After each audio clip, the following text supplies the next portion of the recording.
In the villages of medieval Europe, from the mist-shrouded fens of East Anglia to the sun-drenched valleys of southern France, a woman's every movement unfolded beneath the gaze of her neighbours.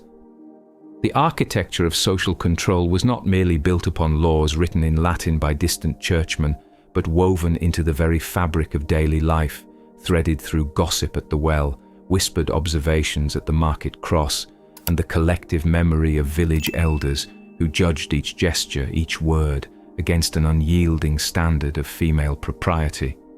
The parish priest kept his ledger of souls. The tithingman patrolled the evening lanes.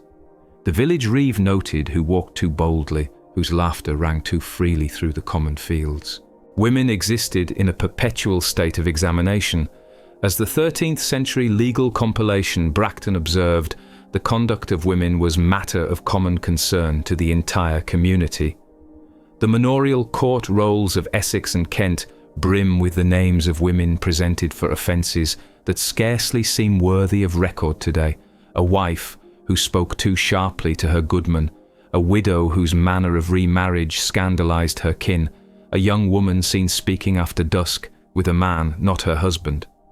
These documents recorded not merely land transactions, but the daily enforcement of behavioural standards through communal vigilance.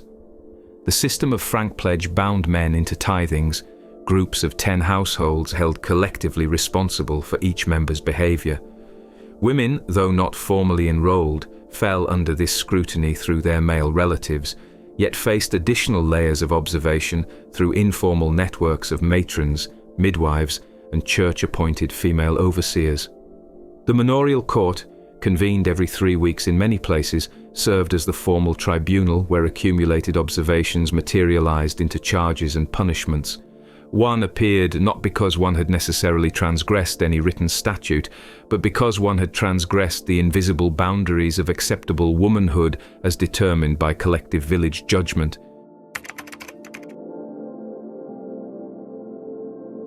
What, then, did medieval village society demand of its women?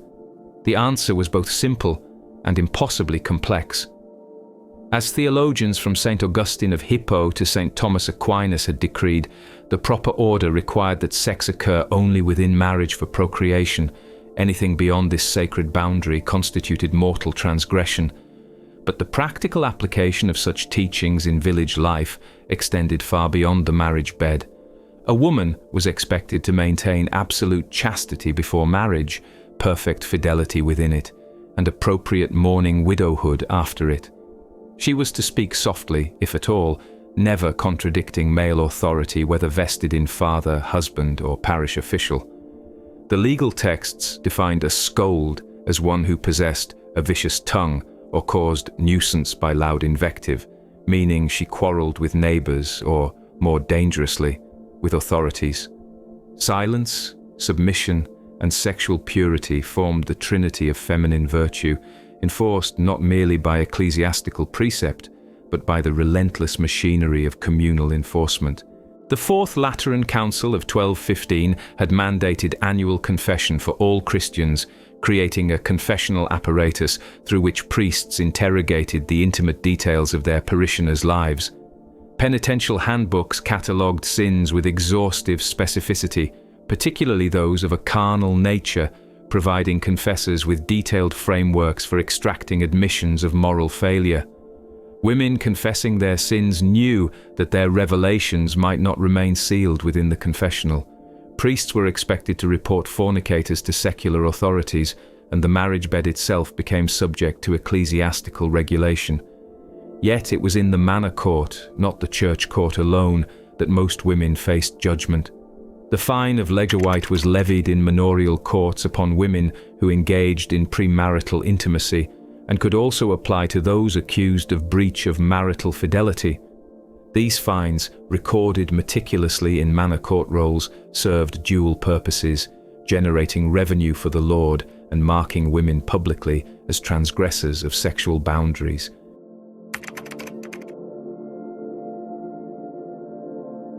When verbal admonishment and communal pressure proved insufficient, Medieval authorities possessed a terrible arsenal of punishments designed specifically for women deemed too vocal, too defiant, or too troublesome. Among the most notorious was the Scold's Bridle, known variously as the Branks, the Gossip's Bridle, or the Witch's Bridle, a device that transformed punishment into spectacle and silence into suffering. First recorded in Scotland in 1567, when Bessie Taillefer allegedly slandered the Baillie Thomas Hunter in Edinburgh and was sentenced to be branket and fixed to the cross for 1 hour, the Scold's Bridle consisted of an iron framework that enclosed a woman's head completely. A metal bit, approximately 5 centimeters by 2.5 centimeters, was inserted into the mouth and pressed down upon the tongue. Some bridles featured spikes on this bit, ensuring that any movement of the tongue resulted in piercing wounds. The design was diabolically simple. It prevented speech entirely while maximizing both physical agony and public humiliation. Use was predominantly in towns in the north of England, sanctioned by manorial or church courts.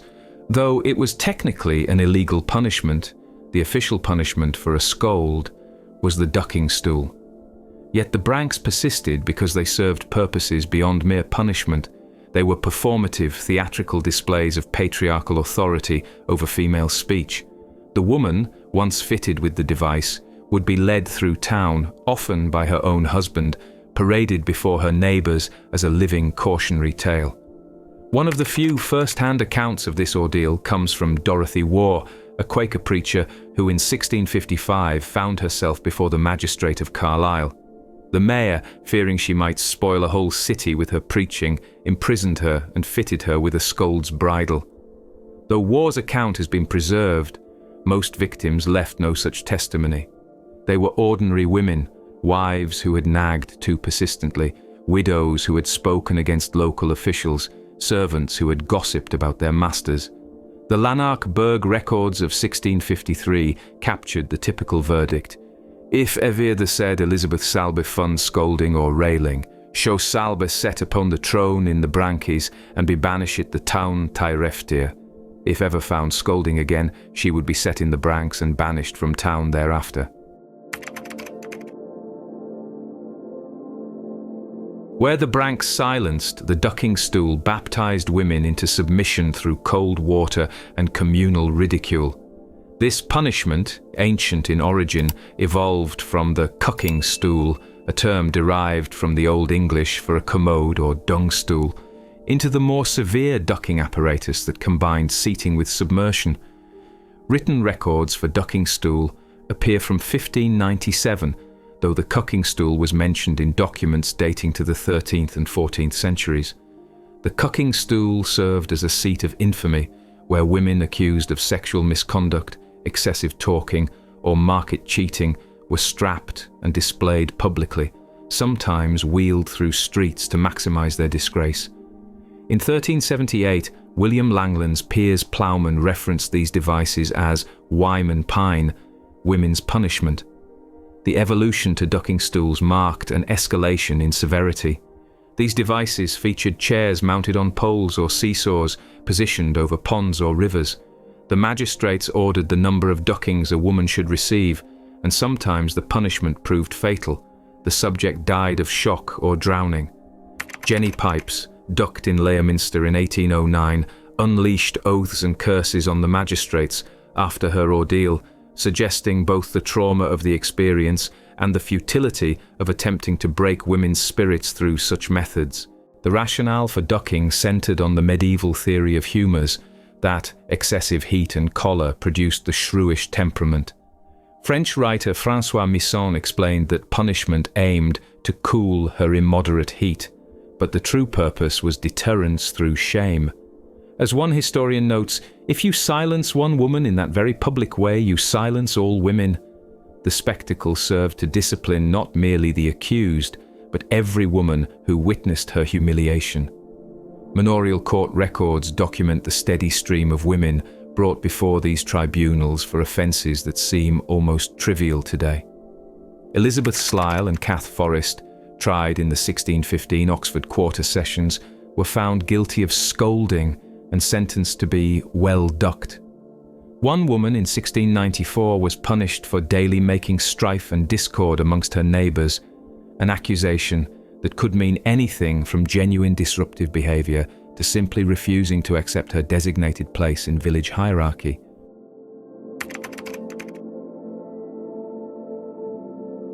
Not all punishment flowed through formal courts.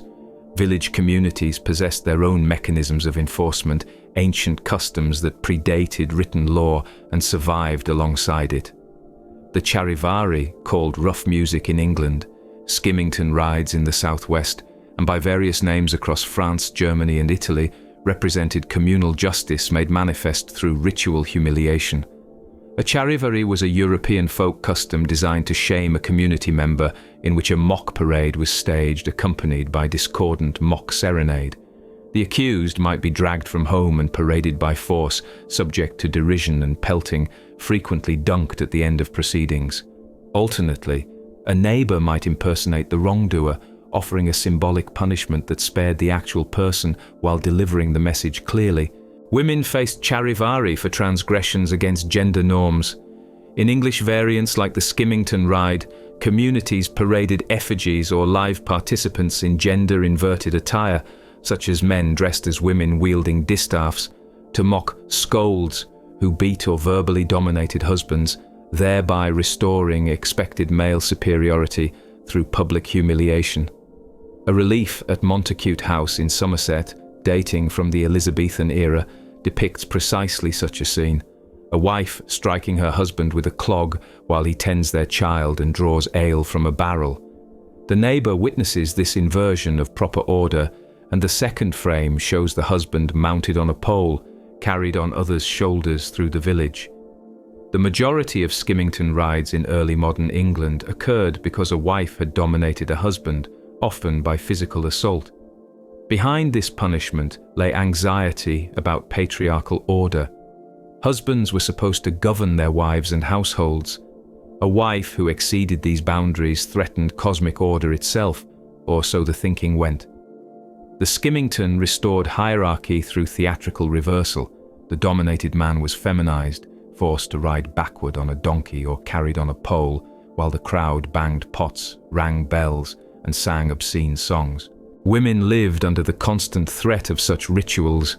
One needed only to speak too boldly, to strike back against a husband's violence, to assert authority within one's own household in ways deemed excessive by the community's elders, inevitably men, to find oneself the target of rough music. A Skimmington ride involved the guilty parties being placed on a donkey or a pole and carried around the town while being beaten with skimmingtons, large wooden ladles, accompanied by loud music and people banging on pots and pans.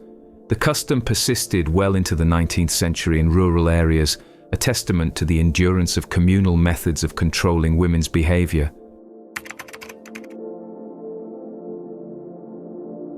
While manor courts regulated land and local disputes, ecclesiastical courts claimed jurisdiction over the soul and the body as vessel for sin.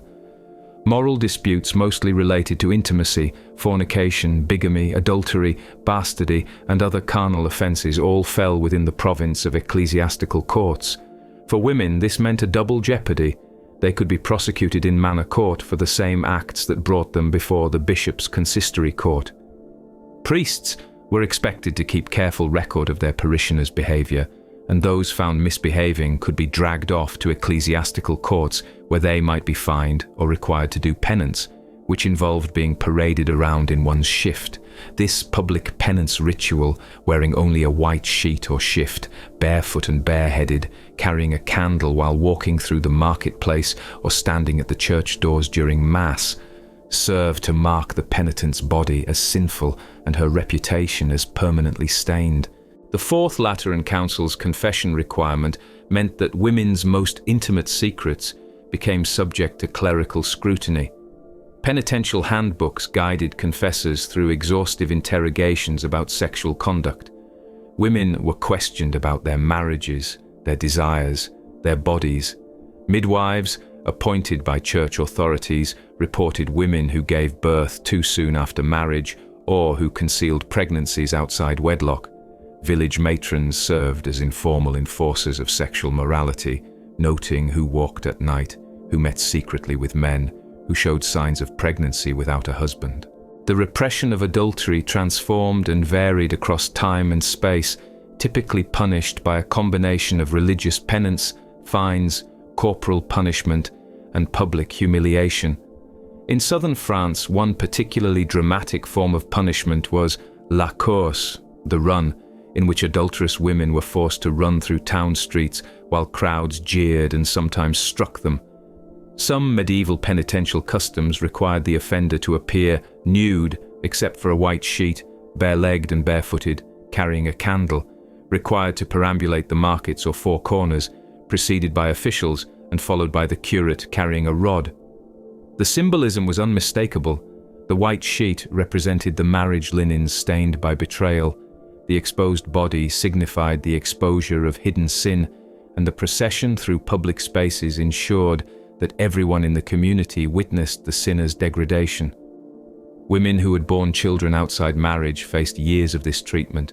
Even after performing their penance, they bore the social mark of their transgression permanently, their marriage prospects destroyed, their testimony in legal matters forever suspect.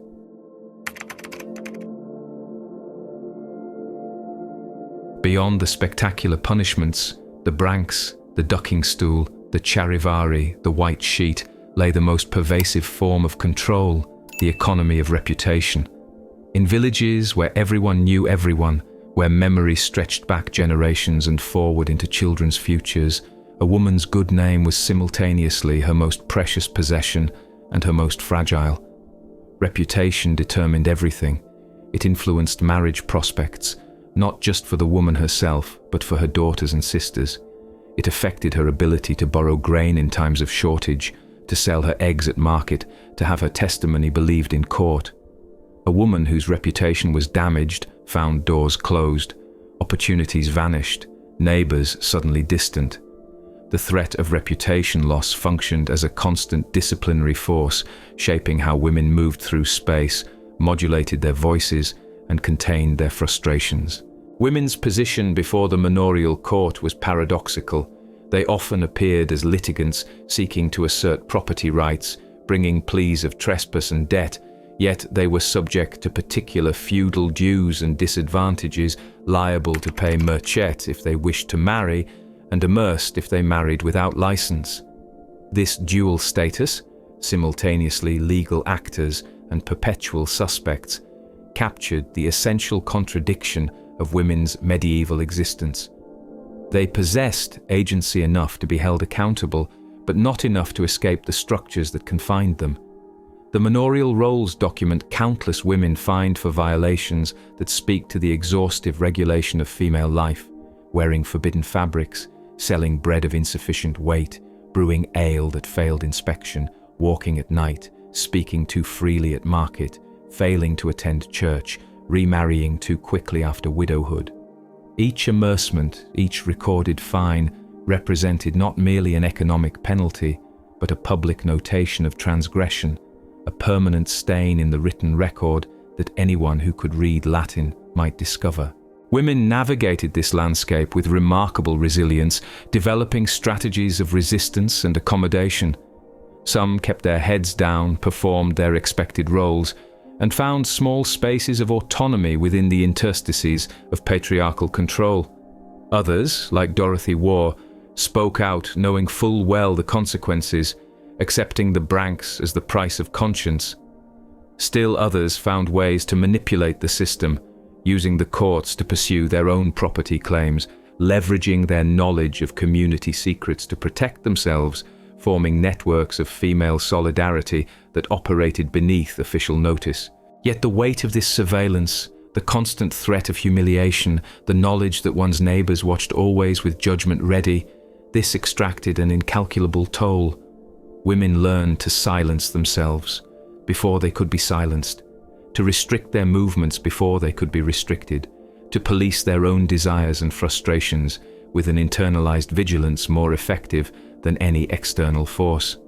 The true success of medieval social control lay not in the spectacular punishments occasionally deployed, but in the invisible chains women forged for themselves from fear and social necessity. In the end, the medieval village's system for controlling women succeeded not through the iron of the branks or the cold water of the ducking stool, but through the architecture of mutual surveillance, collective judgment, and reputation's fragile economy. Each woman who witnessed another's humiliation learned the lesson anew: conform, submit, silence yourself, or face the consequences. And so, the cycle continued, generation after generation, until the very notion of female autonomy seemed not merely transgressive, but unnatural, precisely the outcome these systems were designed to achieve.